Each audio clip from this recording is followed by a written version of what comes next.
The night they regretted everything. When I stepped off that plane, my soul felt heavier than my luggage. I had just buried my husband overseas, and all I wanted was a familiar face waiting for me at the arrivals gate. Instead, my brother chuckled over the phone. Just get an Uber, while my mother coldly advised, plan better next time. No tears, no empathy, just ice. I took a deep breath, swallowed the sting, and said, understood. But they didn't realize that understood was my code for it's time to make you wish you'd never spoken to me that way.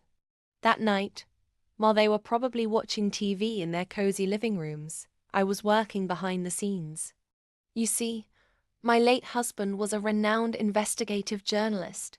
His files, contacts, and unfinished stories were now mine. And buried deep in his encrypted laptop were detailed reports on my own family's dirty little secrets. Turns out, my oh-so-perfect brother had been embezzling funds from his company for years, and my pious mother, she'd been involved in a real estate scam that left dozens of families homeless. Both crimes, if exposed, could mean public ruin, maybe even prison. By midnight, I had packaged the evidence into a clean, airtight story and sent it to a trusted news anchor my husband once worked with. The headline the next morning? Local family's criminal empire exposed. Shocking ties to fraud and embezzlement. Their names, their faces, their shame plastered on every TV screen, news site, and social media feed across the country. When the news broke, my phone didn't stop buzzing, except it wasn't condolences this time. It was pure panic. My brother's voice trembled over the line. Why would you do this? I simply replied, plan better next time. The fallout was brutal.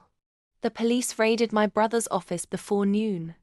My mother's so-called charity fund was frozen, her smug smile replaced with the grey pallor of someone who just realized the game was over. Neighbors whispered. Friends vanished. Their carefully curated reputations collapsed overnight. And me? I booked a first-class flight back to the serene little town my husband loved, sipping champagne as I watched their downfall unfold on the in-flight news. For the first time in weeks, I felt peace. They had taught me a cruel lesson at the airport, that family isn't always there when you need them. I simply taught them mine. That loyalty is a two-way street, and payback takes the express lane. So, if you've ever been wronged and told to just get over it, remember you can. You will. But sometimes, getting over it means letting them drown in the flood they thought they'd escape.